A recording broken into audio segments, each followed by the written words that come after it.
నీకు నీకు సరిపోలేదా? ఒక్క పెళ్ళాం సరిపోలేదా? ఇద్దరినీ చేసుకున్నావు. మొదటి పెళ్ళానికి పిల్లలు పుట్టలేదని రెండో పెళ్ళాన్ని చేసుకున్నావు. కానీ అదృష్టవశాత్తు రెండో పెళ్ళానికి పిల్లాడు పుట్టాడు. ఇద్దరికి ఆస్తులు పంచేశావు. కానీ నీవిప్పుడు ఐసీయూలో నీ ప్రాణాలు చావు బతుకుల మధ్యలో అల్లాడుతుంటే మొదటి పెళ్ళాం కూడా బిల్లు కట్టడానికి రాలేదు. రెండో పెళ్ళాం కూడా బిల్లు కట్టడానికి రాలేదు.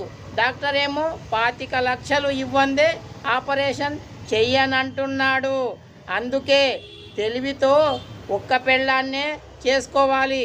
ఇద్దరిని చేసుకున్నావు, ఇరకాటంలో పడ్డావు. ఇక బతుకుతావో చస్తావో నీ బాధ్యత ఇక ఆ దేవుడి చేతిలోనే ఉంది.